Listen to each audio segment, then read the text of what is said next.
plane, there's no way on earth that a plane can hit a building, solid steel and concrete, and pass right through the building. Something gonna trickle down. And nothing trickled down. And it looked like the plane had disappeared into the building. That's totally impossible. So they made a fool out of me and millions of Americans about that application how the plane struck the building. That was necessary to justify the demolition work. See, the government, they confiscated the tape on the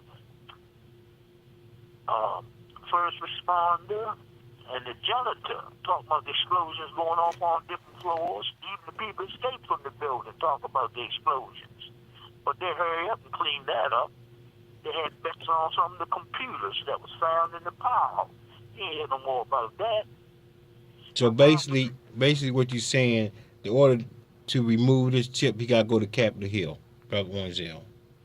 I mean, that's probably the best bet. Go up there and have Barbara McCarthy shut that money down until they give him surgery and have this stuff taken out of his body. Okay. Because it's definite military application. That's where this stuff comes from. All right. Well, hold on, Mr. Phelps, and bring back Brother Owensville. Welcome back, Brother Owensville. Yes, welcome. You have any comments or something to say to Mr. Phelps about the comments he made? Yes. First of all, thank him for being brave enough and candid enough and humane enough to speak on national radio to allow the world to hear that what I'm saying is valid and I'm not mentally incompetent for saying what I have said. And the biggest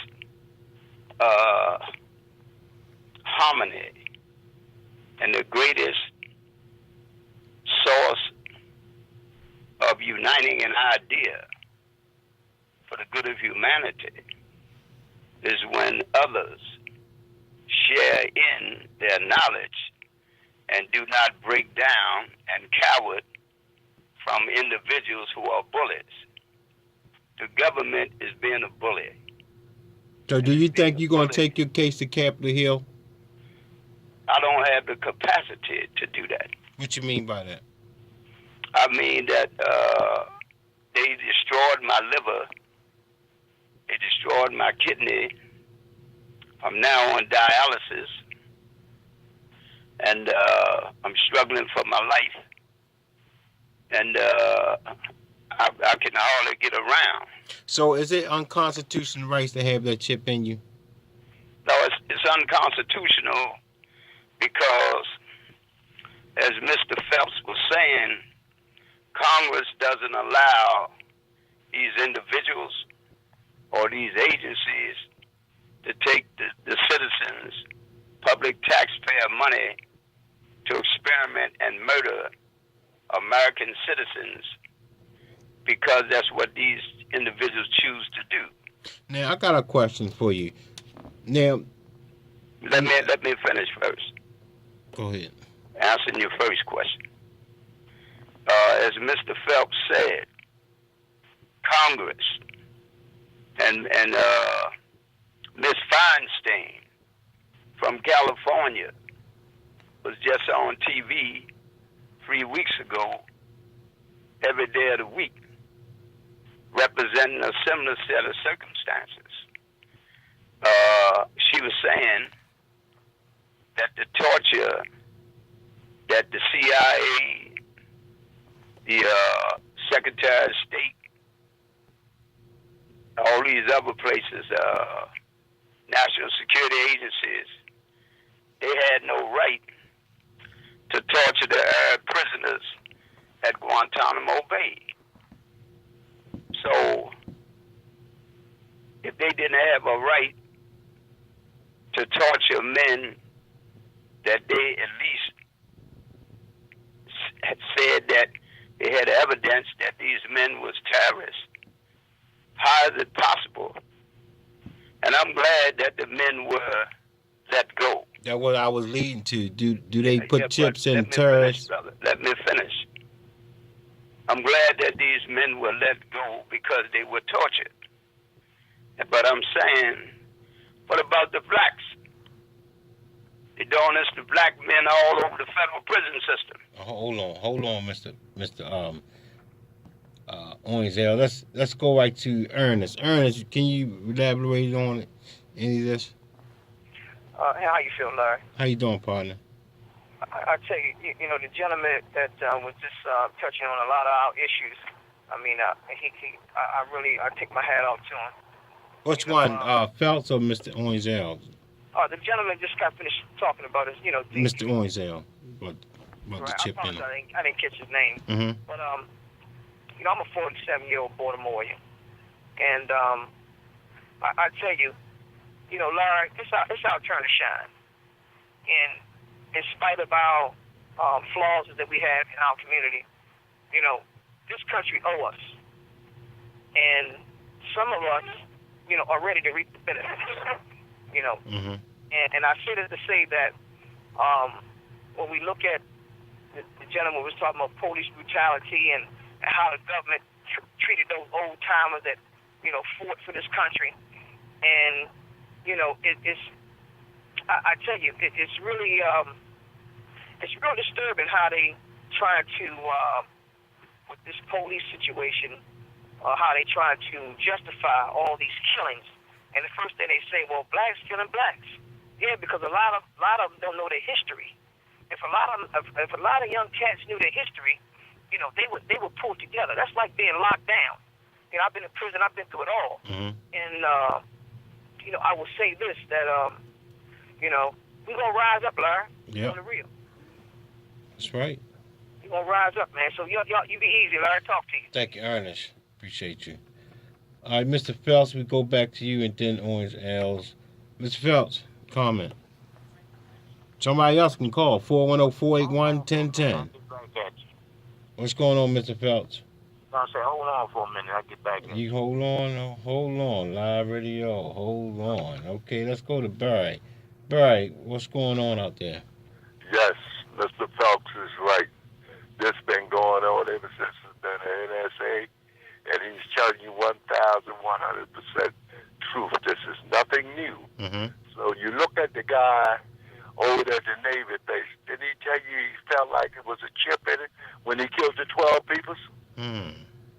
So you got to go along with this. This is nothing new, like Mr. Phelps said. None of this new. This is new to your generation. I'm in my 70s. This is nothing new.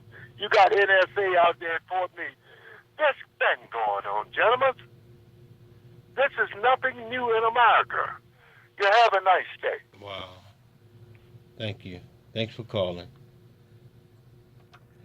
Mr. Owensdale. Islam, Larry, this is Sister Lucretia McNair Bay. How you doing, sister? I'm doing well. I'm standing here recording this. Mm-hmm. And you said take it to the Capitol. Is that what you said? Well, Brother Phelps was saying that take it to the Capitol. See, I'm new in this, so I'm just opening up the lines and get comments and. Yes, sir. Yes, sir. I understand. A lot of folks out there. I just want to bring it to everyone's attention that Columbia sits in New York Harbor between New Jersey, known as the Statue of Liberty. She also stands on the top of the rotunda in the Capitol building.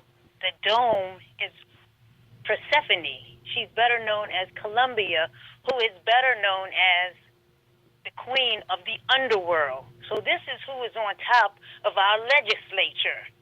Persephone, the queen of the underworld.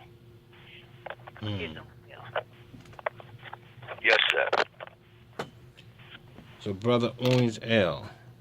Yes, sir. Would you like the people to do anything that someone might be listening and they might want to call you, suggest what you should do? Put out the information. I call on people of all races and nationalities.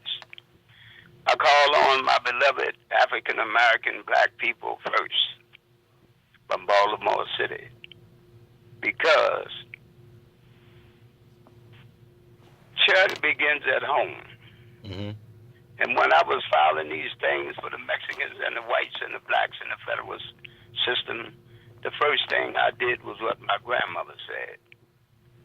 You take care of the next black person, and you take care of yourself. If you can help other people, do that too. So, because I know that Brother Claude Gray Muhammad from New Jersey told Brother Shante Zulu to tell On Zeal that they would murder him with the microchip in 1999 in ADX.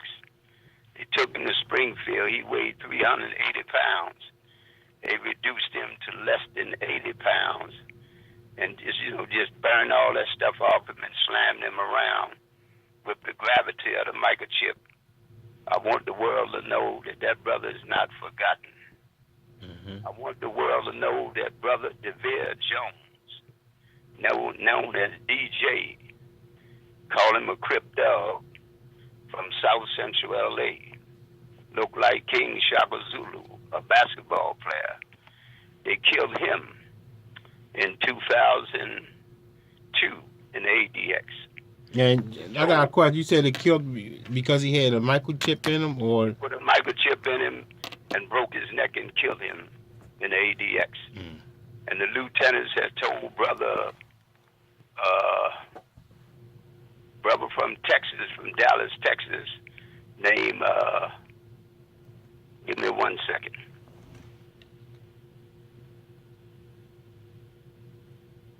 They told the brother, mind your damn business.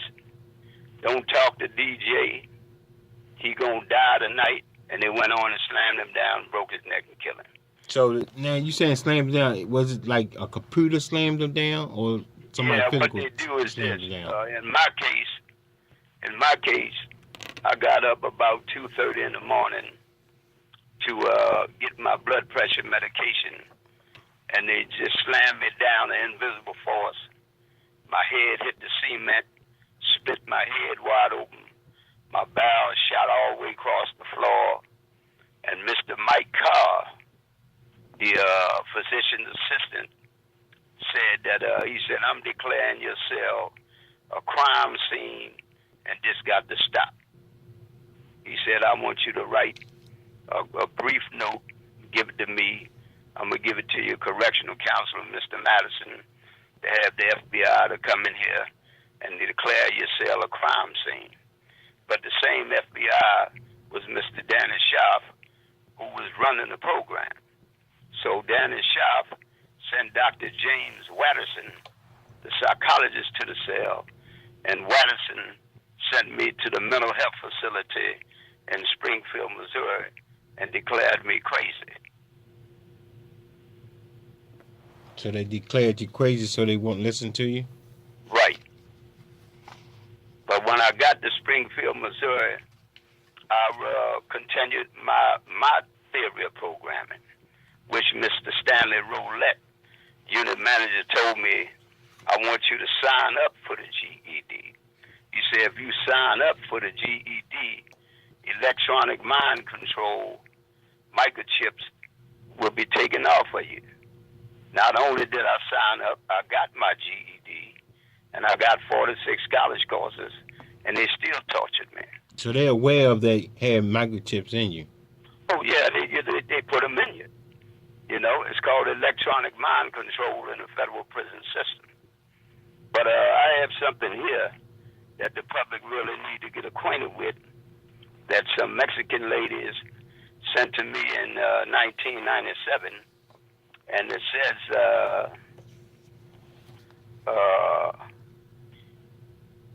Medi Echo, Box 136, 11479, Stockholm, Sweden. Biomedical telemetry of mind control, the technologies and its possibilities. Biomedical telemetry have long been thought to be impossible by the majority of people and have been relegated to science fiction. The fact is that scientists, developed the technology into reality at least 30 years ago and started experiments with unwitting people. The technology was developed in the United States in the CIA project called